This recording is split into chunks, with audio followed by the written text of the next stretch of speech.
wabarakatuh. Berjumpa lagi bersama saya dalam sesi ketiga terkait dengan pajak penghasilan badan.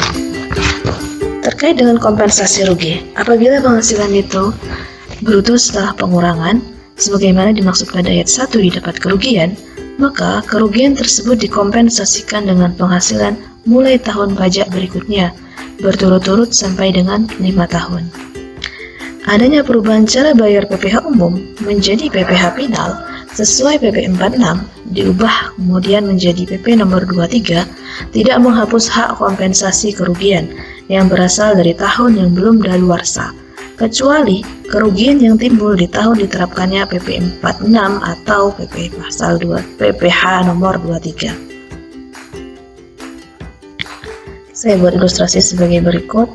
Tahun 2017 perusahaan menggunakan PPh umum, yaitu PPh pasal 2529. Kemudian didapat rugi fiskal. Rugi fiskalnya sebesar 200 juta. Pada tahun 2017, peredaran bruto perusahaan tersebut 4,7 miliar, di bawah 4,8 miliar, sehingga berlakulah aturan PP 46. Tahun 2018, perusahaan wajib untuk membayar PPh final, yaitu Januari sampai dengan Juni 1% kali omset per bulan. Kemudian berlakulah PP nomor 23 untuk mengganti PP 46. Tarifnya berubah menjadi 0,5%. Sehingga bulan Juli tahun 2018 sampai Desember 2018, perusahaan membayar PPh final 0,5% kali omset per bulan. Tahun 2018, peredaran bruto perusahaan ini adalah 7 miliar, naik.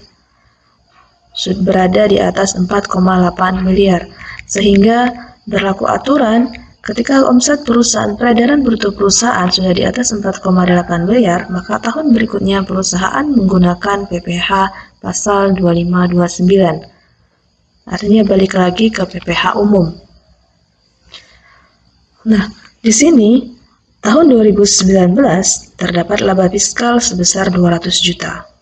Kemudian karena ada rugi 2017, rugi fiskal 200 juta, maka 200 juta ini bisa dikompensasikan untuk 5 tahun mendatang. Kecuali apabila di tahun berikutnya mengalami rugi tetapi perusahaan membayar PPh final. Katakanlah 2018 ternyata terdapat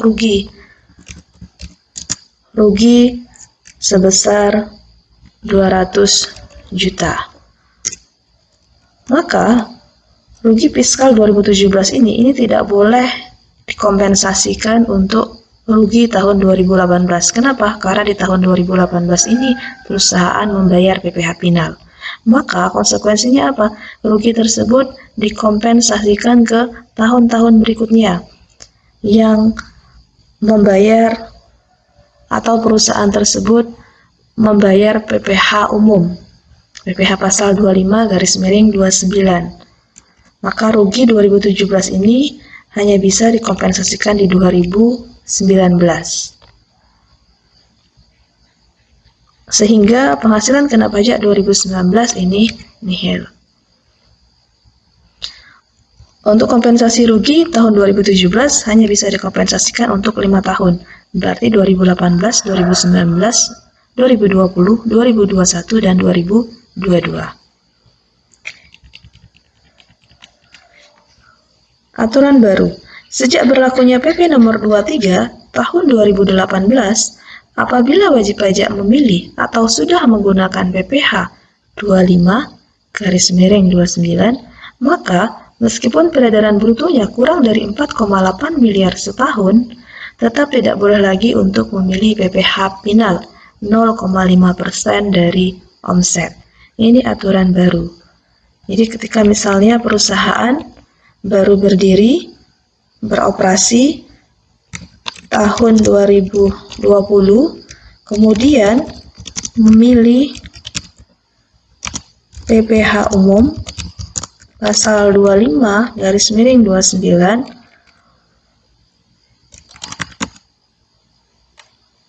peredaran bruto perusahaan katakanlah hanya 3 miliar,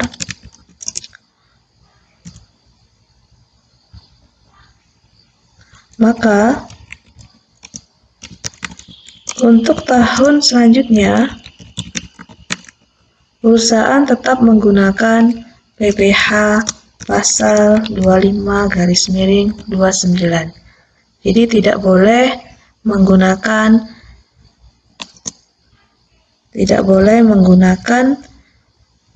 PPh pasal 4 ayat 2. 0,5% kali omset. Ini tidak boleh.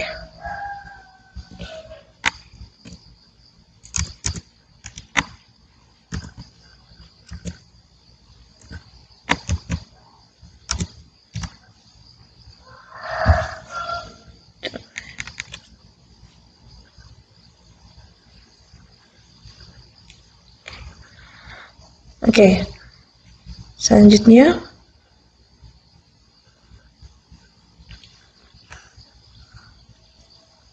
terkait dengan ilustrasi kompensasi rugi yang lebih lengkap, saya jabarkan lagi dalam Excel file ini. Saya buat ilustrasi terlebih dahulu. Di sini adalah laporan laba rugi tahun 2017 PT ABC. Kemudian ada versi akuntansi. Versi akuntansi ini merupakan laporan keuangan secara komersial. Kemudian ada pendapatan 10 miliar, biaya 8.780 juta, ada laba operasi, pendapatan dikurang biaya, laba operasi 1.220 juta, penghasilan luar usaha 500 juta, biaya luar usaha 400 juta, sehingga dapat laba sebelum pajak 1.320 juta. Dari angka 1.320 juta ini tidak bisa langsung dikalikan tarif. Harus dilakukan dulu yang namanya koreksi fiskal positif atau koreksi fiskal negatif. Harus diidentifikasi, karena ingat ada penghasilan yang sudah dikenakan PPh final, maka dia tidak akan lagi dihitung penghasilannya di akhir tahun. Atau mungkin ada penghasilan yang bukan objek pajak, maka penghasilan tersebut tidak dikenakan pajak. Ataupun ada biaya yang boleh dibiayakan menurut pajak, ada juga yang tidak boleh dibiayakan atau non-deductible expense. Untuk melakukan koreksi fiskal ini, maka harus dilihat dari buku besar dari perusahaan yang bersangkutan. Karena dari buku besar kita bisa melihat semua rekod transaksi yang dicatat oleh bagian akuntansi. Oke. Kita lakukan yang namanya koreksi fiskal. Ternyata di dalam biaya 8.780 juta ini terdapat biaya sumbangan ke panti asuhan. Kemudian ada biaya seragam. Kemudian ada biaya jamuan. Biaya jamuan ini tidak ada daftar nominatif, sehingga dikoreksi sebesar 500 juta. Versi fiskalnya 8.280 juta. Kalau untuk pendapatan tidak ada koreksi. Laba operasinya 1.720 juta. Kemudian penghasilan luar usaha. Penghasilan luar usaha ini 500 juta. Kemudian lagi ada koreksi sebesar 100 juta. Kenapa? Karena 100 juta ini adalah merupakan pendapatan bunga tabungan dari bank. Pendapatan bunga tabungan sudah dipotong pasal 4 ayat 2. Kemudian biaya luar usaha 400 juta. Biaya luar usaha 400 juta ini ternyata ada biaya PPh pasal 4 ayat 2 atas pajak bunga tabungan sebesar 20 juta, sehingga dilakukan koreksi fiskal positif. Berarti di sini yang boleh dibiayakan adalah 380 juta. Koreksi fiskal positif, koreksi fiskal negatif itu cara membedakannya ada. Ketika misalnya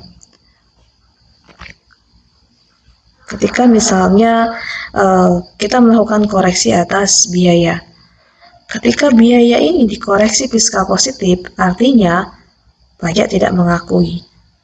Konsekuensinya apa? Dilihat di sini, awalnya laba operasi komersial 1.220 juta, kemudian karena dikoreksi 500 juta, maka secara fiskal labanya naik menjadi 1.720 juta.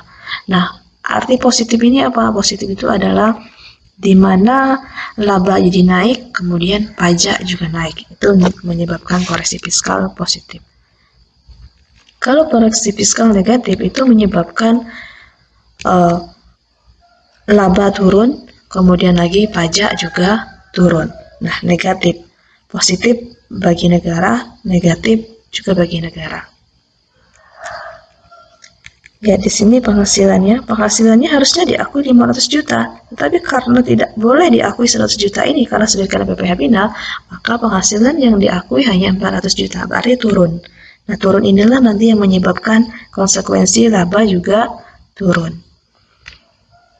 Kalau laba turun berarti pajak juga turun. Maka disebutlah koreksi fiskal negatif. Laba fiskal 1,7 miliar 40 juta. Diingat tadi laba sebelum pajak komersial ini harus dilakukan yang namanya identifikasi koreksi fiskal dulu. Bisa koreksi fiskal negatif, bisa koreksi fiskal positif. Sehingga nanti didapatlah namanya laba fiskal atau penghasilan neto setelah koreksi fiskal. Oke, terkait dengan kompensasi rugi, ilustrasinya ini ada laporan laba rugi tahun 2017. Sini ada pendapatannya 10 miliar versi akuntansi atau komersialnya. Biayanya ini 11 miliar 720 juta. Apabila biaya lebih besar daripada pendapatan, maka didapatlah yang namanya rugi, bukan laba. Rugi operasinya adalah 1 miliar 720 juta.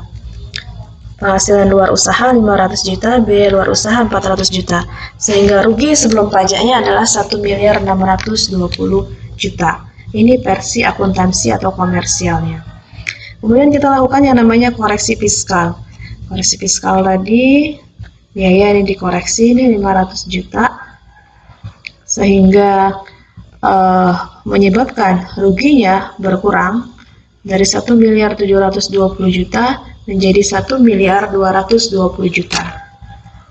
Kemudian penghasilan luar usaha dikoreksi fiskal negatif, biaya luar usaha koreksi fiskal positif, maka rugi sebelum pajaknya menjadi 1 miliar 200 juta.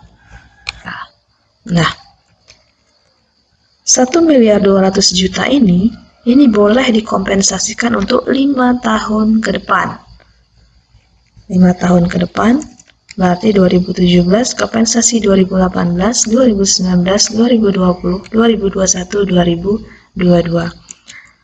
Asalkan di tahun-tahun ini tidak dikenakan PPh final, 0,5% dari omset. Atau 1% dari omset tadi ya, masih berlaku PP 46 untuk tahun 2018. Ilustrasi 2018, 19, 20, 2021, 2022 ini menggunakan PPh pasal 2529 ya. 2018 ini terdapat laba fiskal. Ingat, laba fiskal itu adalah laba secara komersial, kemudian dilakukan koreksi fiskal positif, koreksi fiskal negatif. Nah, dapatnya adalah laba fiskal. Laba fiskal 200 juta. Kemudian kompensasi rugi fiskal ini diambil dari mana? Dari tahun 2017. Tadi rugi fiskal 1,2 M. Tetapi yang boleh dikompensasikan 2018 ini hanya 200 juta. Sehingga penghasilan kena pajak tahun 2018 ini nihil. Konsekuensinya apa? Tidak bayar pajak.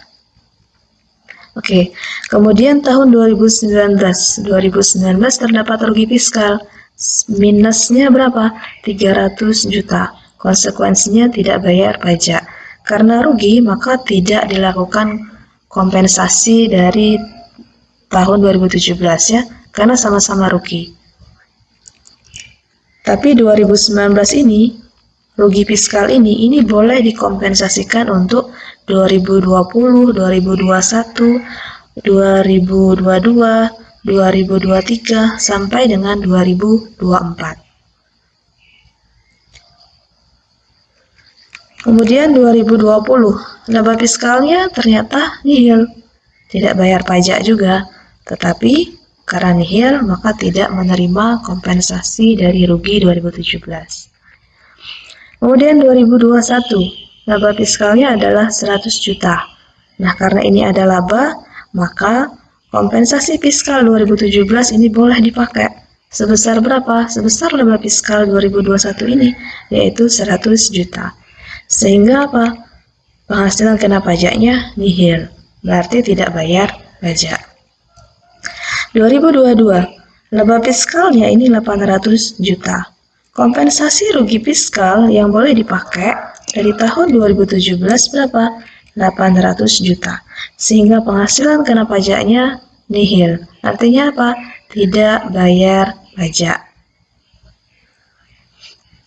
Sekarang kita hitung, berapa saldo kompensasi rugi tahun 2017?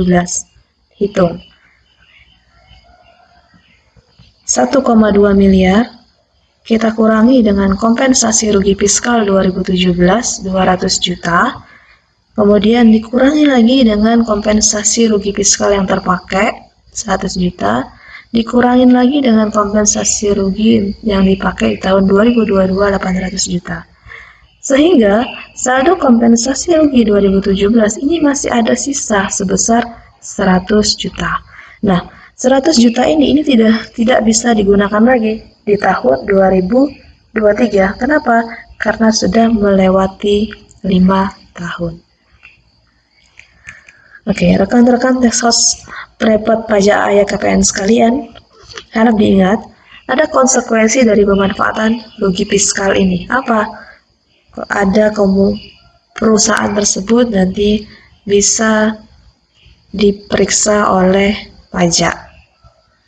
Jadi harap hati-hati, pastikan ketika misalnya ingin melakukan kompensasi rugi, perusahaan sudah benar-benar bagus, tertata rapi laporan keuangannya, pencatatannya sudah bagus, tidak ada yang disembunyikan omsetnya atau biayanya tidak dinaik-naikkan. Karena konsekuensi dari pemanfaatan rugi ini adalah pemeriksaan pajak. Kalau pemeriksaan pajak, maka nanti ketika pemeriksa meneliti lebih dalam lagi, ketika ada omset yang belum dilaporkan, maka akan menjadi objek temuan. Nanti akan mendapat sanksi bunga yang lebih besar. Karena bisa jadi ada PPN yang belum dibayar. Dan konsekuensinya lagi apa? Labanya juga naik, karena ada pendapatan yang disembunyikan. Ketika ditemukan dalam memeriksa, pendapatan diakui, biaya bisa jadi nanti tidak diakui, harus hati-hati, maka nanti labanya akan naik. Jadi selain ada konsekuensi dari penambahan pajak dari PPN 10% atas penghasilan yang belum dilaporkan, ditambah dengan laba PPh badan.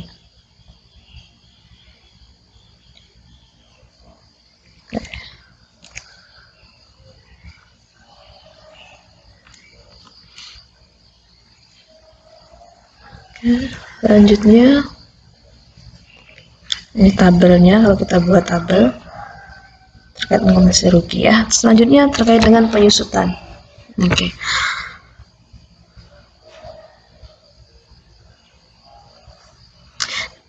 Versi akuntansi dengan versi fiskal itu bisa jadi berbeda, sehingga nanti akan terjadi yang namanya koreksi, bisa koreksi fiskal positif, bisa koreksi fiskal negatif. Atas apa? Atas biaya penyusutan. Karena ini merupakan beda waktu saja ya. Bisa jadi akuntansi penyusutannya itu lebih besar dari fiskal, karena masa manfaatnya itu lebih sedikit, sedangkan fiskal nanti masa manfaatnya maksimalnya minimal masa manfaat menurut fiskal adalah 4 tahun. Maka bisa jadi nanti fiskal penyusutannya lebih kecil daripada komersial. Oke, untuk akuntansi boleh pilih metode. Bisa metode garis lurus, metode jumlah angka tahun, satuan produksi. Sedangkan untuk fiskal, metodenya hanya ada dua, straight line sama declining depreciation. Garis lurus atau saldo menurun. Fixed asset, ini aset tetap, semua aset didepresiasi. Kalau fiskal ini hanyalah aset yang peruntukannya 3M, mendapatkan, menagih, dan memelihara penghasilan. N bulan dibuatkan ke atas atau ke bawah. Ini terkait dengan N bulan ini terkait dengan pada saat bulan diperolehnya aset ya, diperolehnya aset. Karena akuntansi itu ketika membeli barang tanggal 20 Januari, maka ada kebijakan yang dibuat oleh perusahaan tanggal 20 Januari tersebut itu belum dilakukan penyusutan. Tetapi disusutannya kapan? Bisa jadi nanti disusutkannya di bulan Februari. Tapi kalau untuk pajak, meskipun belinya tanggal 20 Januari atau 31 Januari sekalipun, pajak tetap mengakui Januari tersebut sudah ada biaya penyusutan. Kemudian masa manfaat. Kalau masa manfaat ini terkait dengan justifikasi sesuai dengan kebijakan dari perusahaan tersebut, kebijakan akuntansi di perusahaan tersebut, karena bisa jadi masa manfaat katakanlah komputer atau laptop menurut dari perusahaan tersebut hanya 3 tahun saja. Tetapi kalau menurut pajak itu sudah diatur, ditetapkan masa manfaatnya. Kalau untuk komputer atau laptop itu 4 tahun. Kemudian materialitas yang terkait dengan nilainya. Ada yang membuat kebijakan ketika aset tetap tersebut dibeli di atas 1 juta baru disusutkan. Tapi kalau di bawah 1 juta tidak disusutkan. Tapi kalau fiskal tidak mengenal materialitas. Kenapa? Ketika misalnya aset tersebut ini penggunaannya atau masa manfaatnya lebih dari 1 tahun, maka ini penyusutannya wajib. Jadi tidak boleh langsung dibiayakan. Residual value ini terkait dengan nilai sisa. Nilai sisanya ini untuk akuntansi ini minimal Rp1. Tapi kalau untuk pajak nilai sisanya itu nihil, tidak ada. Kemudian taat azas. Untuk yang saldo menurun, SM saldo menurun, nilai sisa buku akhir tahun disusutkan sekaligus. Untuk pengelompokannya, apakah dia kelompok 1, kelompok 2, kelompok 3, kelompok 4, maka ini harus dilihat dari PMK nomor 96 tahun 2009.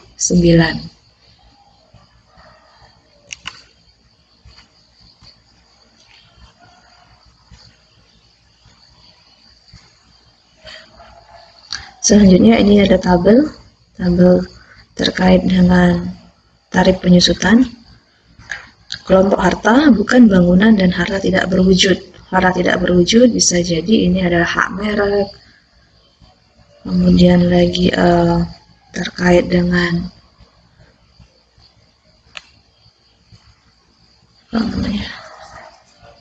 hak merek ya, hak merek.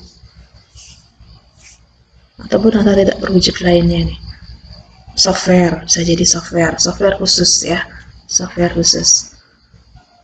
Kalau untuk software MS Microsoft itu dianggap langsung dibiayakan saja. Tapi kalau misalnya software khusus, software akuntansi misalnya untuk perbankan, nah itu baru dianggap sebagai aset yang wajib disusutkan. Oke, ini ada kelompok 1 4 tahun masa manfaatnya, kelompok 2 8 tahun, kelompok 3 16 tahun, kelompok 4 20 tahun. Bangunan permanen, kalau permanen ini ada konstruksi yang dilekatkan di tanah, ini tidak bisa dipindah-pindah, ini permanen. 20 tahun. Kalau yang tidak permanen, ini bisa dipindah-pindah, misalnya rumah joglo, ini 10 tahun. Jadi tidak ada konstruksi yang kuat, tidak melekat di tanah, tidak permanen, 10 tahun. Ini tarif penyusutan, garis lurus atau saldo menurun. 25%, kalau saldo menurun 50%. Kelompok 2 12,5%, saldo menurun 25%. Kelompok 3 6,25%, saldo menurun 12,5%. Kelompok 4 5%, saldo menurun 10%. Untuk bangunan, kalau dia permanen maka tarifnya 5%. Kalau dia tidak permanen 10%. Saldo menurun tidak ada ya. Jadi kalau untuk bangunan ini yang dipakai hanya garis lurus saja. Penyusutan dimulai pada bulan dilakukannya pengeluaran, kecuali untuk harta yang masih dalam proses pengerjaan. Penyusutannya dimulai pada bulan selesainya pengerjaan harta tersebut. Ini kalau misalnya ada melakukan pembangunan, bangun gedung tapi belum selesai, maka nanti masuk dalam neraca, kategorinya apa? Bangunan dalam proses, belum disusutkan. Disusutkan pada saat kapan? Pada saat bangunan tersebut sudah jadi.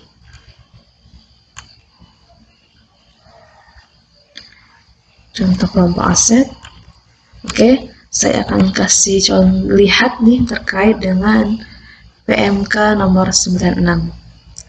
Nah, ini pengelompokan aset, dia masuk kelompok 1, kelompok 2, kelompok 3, kelompok 4, nanti bisa dilihat di PMK nomor 96 tahun 2009. Ini ada kriteria jenis usahanya, semua jenis usaha, pertanian, perkebunan, kehutanan, ada industri makanan, transportasi, industri semikonduktor, sampai jasa telekomunikasi seluler. Kalau dia usahanya perdagangan, berarti kita fokusnya lihat di sini, semua jenis usaha. Kalau dia usahanya pertanian, pertanian ini hanya mengatur yang kecil-kecil saja seperti ini. Sedikit, maksud saya yang sedikit, ada cangkul, peternakan, perikanan, garu, dan lain-lain. Tetapi secara garis besarnya, semua alat-alat tersebut lihat di kategori jenis usaha bagian semua jenis usaha ya. Karena kan bisa jadi yang usahanya pertanian juga punya mesin kantor, punya mebel, peralatan-peralatan untuk kerja mereka. Oke, di sini mebel, peralatan dari kayu atau rotan, semua yang berkaitan dengan peralatan kantor yang terbuat dari kayu atau rotan, maka ini masuk kelompok 1. Kemudian ada mesin kantor, mesin tik, mesin hitung, komputer, printer, ini masuk juga kelompok 1. Kelompok 1 masih ingat, ini umur manfaatnya adalah 4 tahun. Perlengkapan amplifier, televisi, sepeda motor, sepeda dan becak, alat perlengkapan khusus, tools bagi industri atau jasa yang bersangkutan, disk, jigs, mouse, alat komunikasi, pesawat telepon, faksimil, telepon seluler, ini semua masuk kelompok 1. Oke. Kelompok 2 yang mana? Kelompok 2. Semua peralatan, mebel, dan yang lainnya, ini yang terbuatnya dari logam. Jadi ketika misalnya logamnya ini lebih banyak dominasi, maka dia masuk kelompok 2. Katakanlah misalnya kursi Citos. Ketika misalnya dilihat logamnya lebih banyak daripada material busanya, maka nanti bisa kita masukkan kelompok 2. Jadi umur manfaatnya 8 tahun. AC, kipas angin, atau alat pengatur udara lainnya, ini bisa masuk kelompok 2 juga. Mobil, bus, truk, speedboat dan sejenisnya, kontainer dan sejenisnya, ini masuk kelompok 2. Oke, ini selanjutnya ada pertanian, perkebunan, industri makanan, minuman, mesin. Oke, nanti bisa dilihat sendiri. Kelompok 3. Kelompok 3 yang umur ekonomisnya 16 tahun. Ini kelompok 4. Ya. Umumnya untuk perusahaan-perusahaan itu hanya memakai kelompok 1, kelompok 2. Kalau kelompok 3 itu biasanya ada industri manufaktur yang mempunyai mesin, dan mesinnya itu dinilai umur manfaat ekonomisnya melebihi 8 tahun, maka nanti bisa masuk kategori kelompok 3.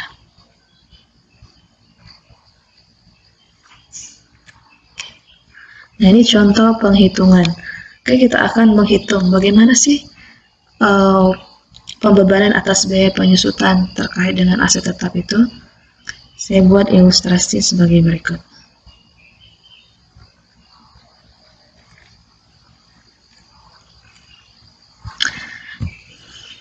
PT Agrijaya. PT Agrijaya pada tanggal 10 Juli 2017 membeli komputer seharga 1 juta. Bagaimana penghitungan penyusutannya? Secara fiskal tadi, jangan lupa itu boleh ada 2 metode, boleh pilih garis lurus atau saldo menurun. Kalau akuntansi, tadi bebas pilih metodenya ya. Tapi fiskal hanya mengakui 2 saja. Harga perolehan 1 juta.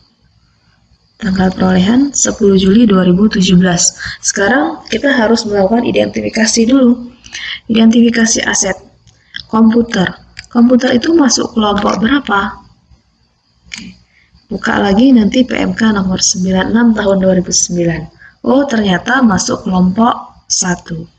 Kelompok 1 berarti umur ekonomisnya atau masa manfaatnya adalah 4 tahun. Metode garis lurus. Metode garis lurus kita hitung.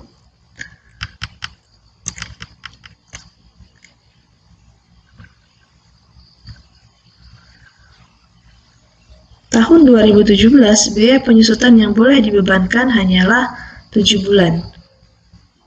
Juli 2017 sampai dengan Desember 2017. 7 bulan saja. Kalau 7 bulan,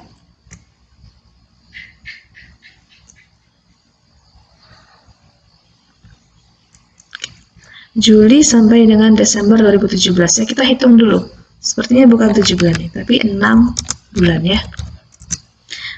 Juli, Agustus, September, Oktober, November, Desember. Oke, 6 bulan. 6 bulan berarti 6 per 12 kali dengan tarif. Tarifnya tadi buka lagi nanti ya. Untuk kelompok 1 umur ekonomisnya 4 tahun, garis lurus tarifnya 25%. Berarti 6 per 12 dikali 25% dikali 1 juta. Hasilnya berapa? Hasilnya adalah 125.000. Kemudian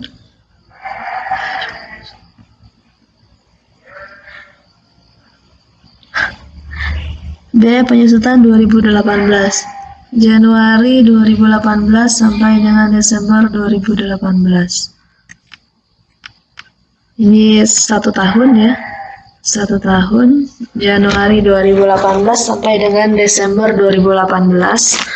1 tahun, maka kali langsung 25% ya. 1 juta kali 25%, hasilnya adalah 250.000. Biaya penyusutan 2019 juga sama. Ini dihitungnya juga 1 tahun. Oke. 2020 juga sama.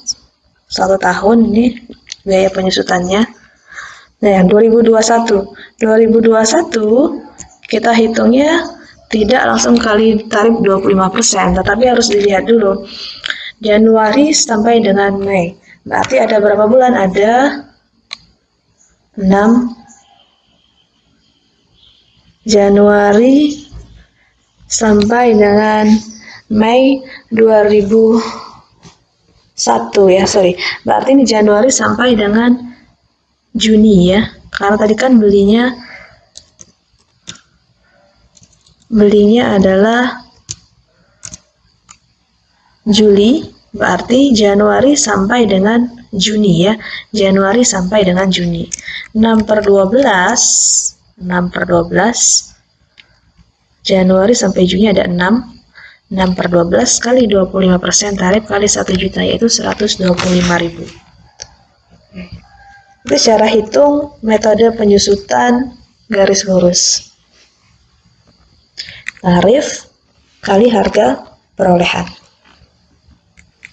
Tapi harus dilihat dulu berapa yang boleh dibiayakan. Ini 6/12 tadi ya. Kemudian metode saldo menurun. Kalau saldo menurun ini agak berbeda dengan garis lurus.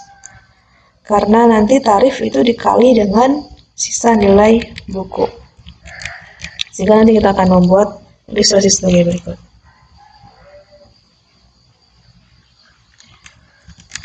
Biaya penyusutan 2017. Ini sama tadi 6/12. 6/12 ya, kali 50%, tarifnya 50% kalau saldo menurun kali 1 juta. Biaya penyusutannya 250.000. Akumulasi penyusutan 250.000. Nilai buku 750.000.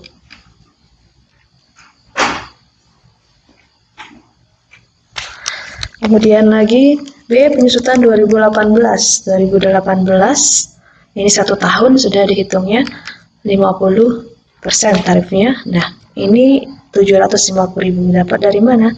Dari nilai buku tahun 2017. Begitupun selanjutnya dari nilai buku. Nah, untuk yang biaya penyusutan 2021 ini Januari sampai dengan Juni ya. Juni. Untuk yang 2021 semua sisa nilai buku tahun 2020 ini disusutkan semuanya. Jadi tidak perlu lagi dihitung tarif dikali dengan nilai buku karena sudah habis masa manfaatnya.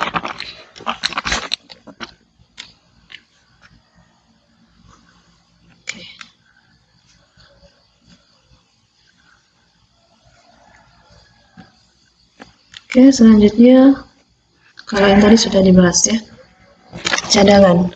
Cadangan piutang tidak tertagih. Yang diperbolehkan sesuai dengan aturan pajak yang membentuk cadangan ini siapa? Bank dan badan usaha penyalur kredit. Kemudian sewa guna usaha dengan hak opsi. Lembaga pembiayaan, perusahaan anjak piutang, asuransi termasuk LPJS. Pertambangan, ini terkait dengan biaya reklamasi. Penjaminan, ini adalah lembaga penjamin simpanan. Pembuangan limbah industri, terkait dengan untuk industri. Penanaman kembali kehutanan. Oke. Sekarang kita sesi berikutnya. Slide berikutnya, tarif PPh Badan. Tarif PPh Badan ini di ketentuan di pasal 17 Undang-Undang Nomor 36 Tahun 2008. Tarif umum PPh pasal 17 Undang-Undang PPh untuk wajib pajak badan itu adalah 25%. Kemudian ada Perpu, peraturan pengganti peraturan pemerintah pengganti Undang-Undang Nomor 1 Tahun 2020. Tarif PPh Badan untuk tahun 2020 dan tahun 2021 ini adalah sebesar 22%. Untuk tahun 2022 menjadi 20%. Pasal 17 ayat 2B Undang-Undang 36 tahun 2008. Wajib pajak badan dalam negeri yang berbentuk perseroan terbuka TBK yang perseroan terbuka itu biasanya TBK, PT, kemudian ada belakangnya TBK. Yang paling sedikit 40% dari jumlah keseluruhan saham yang disetor diperdagangkan di Bursa Efek di Indonesia dan memenuhi persyaratan tertentu lainnya dapat memperoleh tarif sebesar 5% lebih rendah daripada tarif sebagaimana dimaksud pada ayat 1 huruf B dan ayat 2A yang diatur dengan atau berdasarkan peraturan pemerintah. Dalam PMK nomor 238. Nah, syaratnya ini apa syarat yang lainnya? Minimal dimiliki oleh 300 pihak. Dan kepemilikan masing-masing pihak itu maksimal kurang dari 5%. 5% dari 40% saham yang diperdagangkan di Bursa Efek ini. Tarif PPh Badan sampai dengan tahun 2019, dari tahun 2010 tepatnya, sampai dengan tahun 2019 ini adalah 25%, dapat diskon 5%, berarti 20%. Dengan adanya Perpu nomor 1 tahun 2020, ini aturan yang baru, dalam pasal 5 ayat 2 mengatur mengenai perubahan tarif bagi wajib pajak dalam negeri berbentuk perseroan terbuka dengan jumlah keseluruhan saham yang disetor dan diperdagangkan pada Bursa Efek di Indonesia paling sedikit 40%. Kemudian tadi, nah di tahun 2020 ini sampai dengan 2021 tarif PPh badannya adalah 19%, dari mana 22% dikurang 3%. Sedangkan untuk tahun 2022 tarif PPh badannya menjadi 17%, 20% dikurang 3%.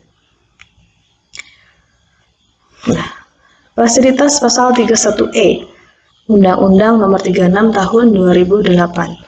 Ini bagi wajib pajak badan dengan peredaran brutonya ini tidak melebihi atau sama dengan 50 miliar. Lebih kecil ya, lebih kecil atau sama dengan 50 miliar. Lebih kecil sama dengan 50 miliar. Nah, ini dapat diskon tarif sebesar 50%. Syaratnya apa? Wajib pajak badan dalam negeri. Omset tidak melebihi 50 miliar. Diberikan hanya batas penghasilan kena pajak yang berasal dari peredaran bruto sampai dengan 4,8 miliar. Kalau untuk BUT, bentuk usaha tetap, meskipun omset mereka di bawah 4,8 miliar, tetap mereka tidak boleh menggunakan pasal 31E ini.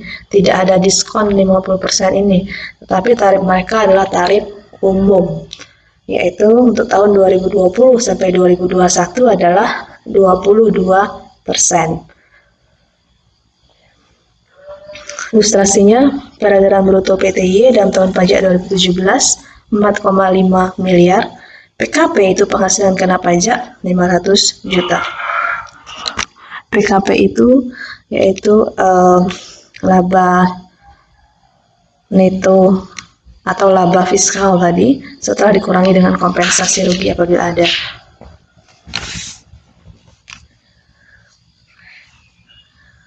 Cara hitungnya bagaimana? Karena tahun 2017 peredaran brutonya tidak melebihi 4,8 miliar, maka dapat diskon tarif 50%.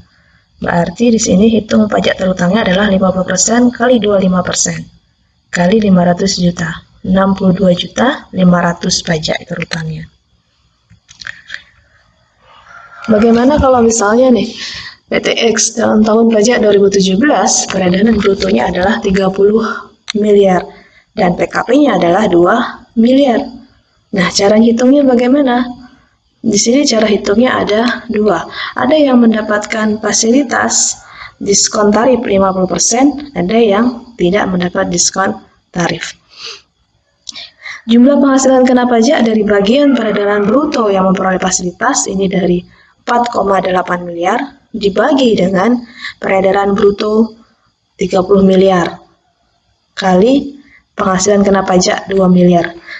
Dapatlah 320 juta. 320 juta inilah yang akan dikalikan dengan tarif yang ada diskon pajaknya, yaitu 50%. 50% kali 25% kali 320 juta, 40 juta. Kemudian sisanya yang tidak dapat fasilitas 2 miliar dikurangi dengan 320 juta ini, dapatlah 1.680 juta. 25% kali 1.680 juta, 420 juta. Sehingga jumlah PPh yang terutangnya adalah 460 juta.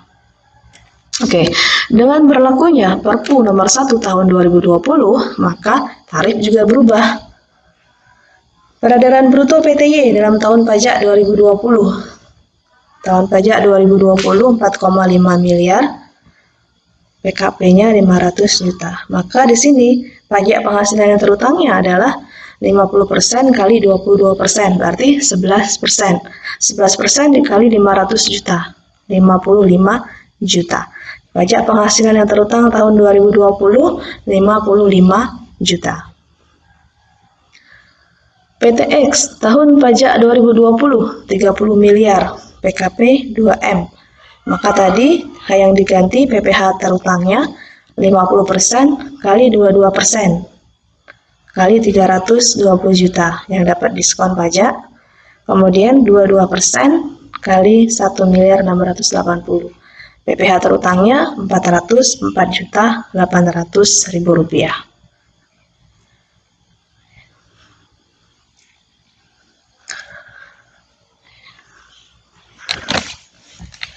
Ini cara hitung pajak penghasilan secara umum.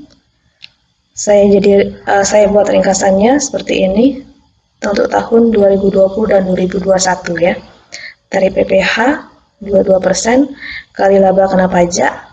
Ini untuk yang BUT ataupun untuk yang perusahaan di mana peredaran brutonya melebihi 50 miliar dalam 1 tahun. Kemudian tarif PPh selanjutnya ini 19%. Ini untuk yang perseroan terbuka,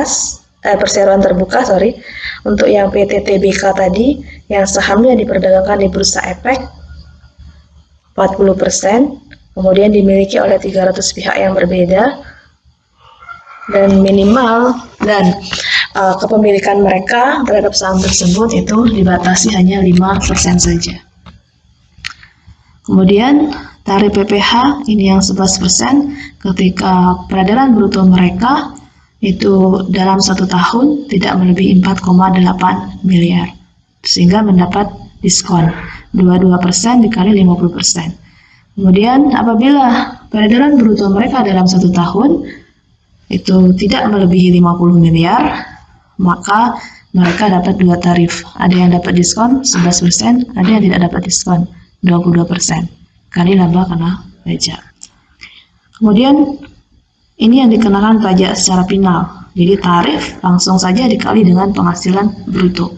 Usaha sewa tanah dan bangunan 10% kali omsetnya. Usaha jasa konstruksi ini tarifnya 2, 3, 4, 6 tergantung dengan jenis usahanya apa, pelaksana, perencana, atau pengawas. Kemudian dia juga dari kualifikasinya, apakah kualifikasi kecil, besar, menengah, atau tidak ada kualifikasi sama sekali. Kemudian usaha real estate, pengalihan untuk yang rumah sederhana, rumah sederhana, rumah sangat sederhana, nanti berbeda lagi ya. Nanti tarifnya 0,1%. Ini usaha real estate, misalnya ada apartemen maupun perumahan lainnya. 2,5% kali omset. Omset usaha tidak melebihi 4,8 miliar. Diatur di PP nomor 23 tahun 2018, 0,5% kali omset. Ataupun penghasilan tertentu lainnya yang ditetapkan oleh pemerintah. Terkait dengan peredaran bruto, mungkin ada yang akan bertanya, peredaran bruto itu didapat dari mana? Nanti bisa lihat di SE 02 PJ 2015. Tahunnya 2015 ya, tahun terbit untuk surat edaran ini. Peredaran bruto itu terdiri dari kegiatan usaha, peredaran usahanya atau omsetnya, ditambah dari luar kegiatan usaha, mungkin ada pendapatan bunga bank ataupun pendapatan lainnya di luar usaha, kemudian dari luar negeri. Nah, dari 3 ini dijumlahkan, ini hasilnya adalah jumlah peredaran bruto. Jadi peredaran bruto itu dari kegiatan usaha, penghasilan dari kegiatan usaha, penghasilan dari luar kegiatan usaha, kemudian dari luar negeri. Oke, demikian untuk pertemuan pada sesi ketiga pada hari ini. Salam sehat semuanya. Assalamualaikum warahmatullahi wabarakatuh.